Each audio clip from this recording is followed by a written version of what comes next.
Slav hevallo. Hûn bi xêr hatin kanala Pirtûk Hezê.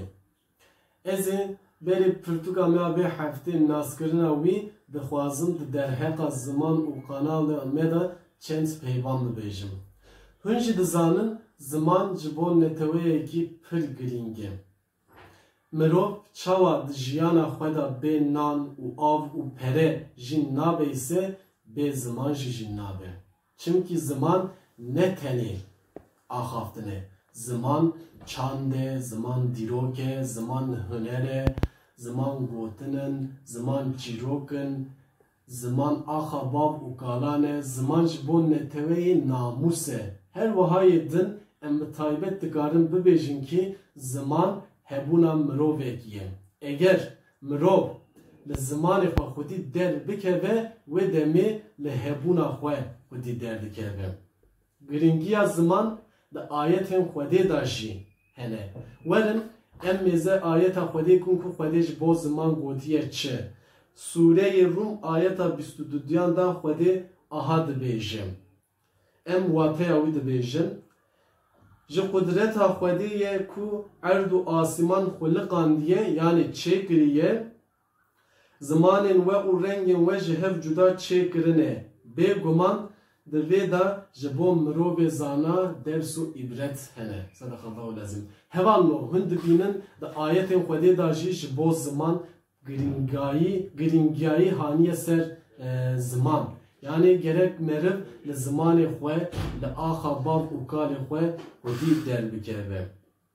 Her wihayê din hûn zanin mezinên me, seyidayên me, melayên me, nivîskarên me, dengbêjên me, mezinên me ku ji bo ziman, ji bo axaftina ziman, xwandina ziman û nivîsa ziman pir tişkotine. Mîrê zimanê Kurdî Mîr Celalet Bedîrxan dibêje ku zimanê biyanî gunc û çekê me ne lê zimanê Kurdî çerm û laşê me ye. Meriv divra da ji dûne zimanê dayîkê pir zimanekî girîng e. Hevallo hûn jî dizanin we jî belkî bihîstiye ku ez pir pirsekî xweş hey dibêje ku jiyan bê ziman nabe. Yani em zanu ku ziman bê jiyan nabe.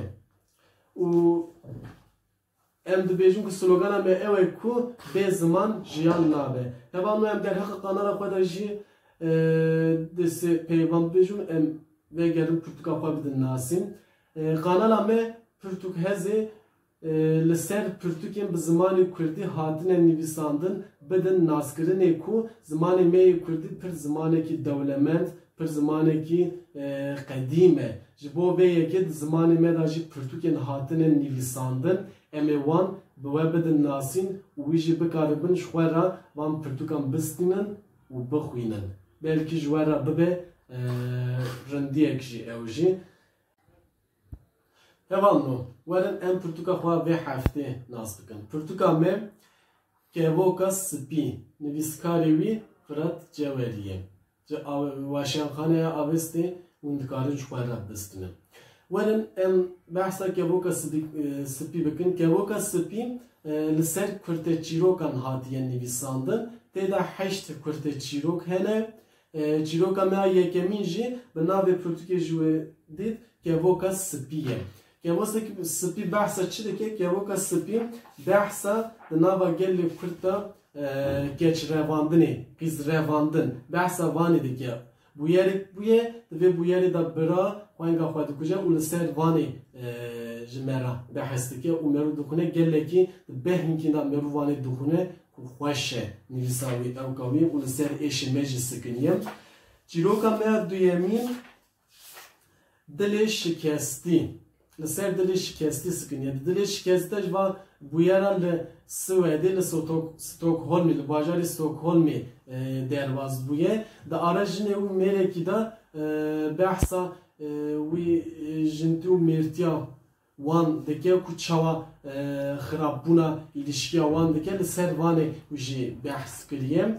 Çîroka me sêyemîn jî şeva sersalê ye. Di şeva sersalê de navê de jî zanin ku sersala salê hatiye. Di vî sersalê de ku پیروزکردنی چیدکن سروی پیروزکردنی آلان لاوکی که نابی آلانه و بویر لسروانی و متین جان سرور د پرتګاله هی بحثوید که او سر دور وانی تر بویر لسر وان هر دویان دبه و واجی گله کی بهنه کی کرتات خواندن و خواشیجی بویر ما چارمین چیروکا ما چارمین دکتر سرتاش تو ara mamoste zaningeh pervine da derbastı be ser ilişki vanan sekine emwerin evannu ya koya pencan heşte adari hunç zanin ki de cihane da roja jinane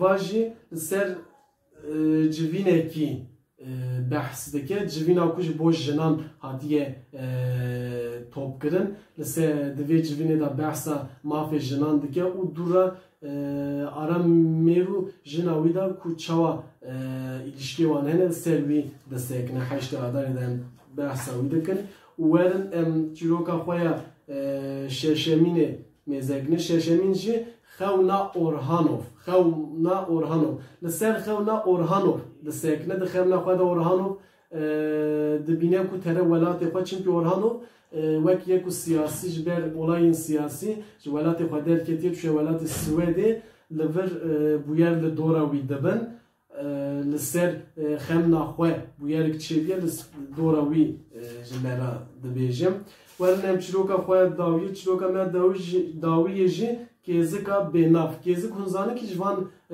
tiştan meşan ra mozan ra ve buacı ki gıcık ra dibejin kizika benaf vaji le qamışlo derbaz dibe va bu yara merveki tere lo hoteli dese devreda xemneki dune u kizikek te xemnawi le servi kiziki u servi xemna xwe bu yerek çedibe u du xemna xwe buye olay bu yeri evktike ul doravani tenete hevanno men Portugal xweda nasin em dibêjin slogana me çi bû bê ziman jiyan nabe ji bo vê yekê em ê bi zimanê xwe biaxivin bi zimanê xwe bixwînin û bi zimanê xwe binivîsin hevanno em hatin dawiya vîdeoyekî xwe din bimînin di xweşî de û li hêviya me jî bibin bimînin xweşî de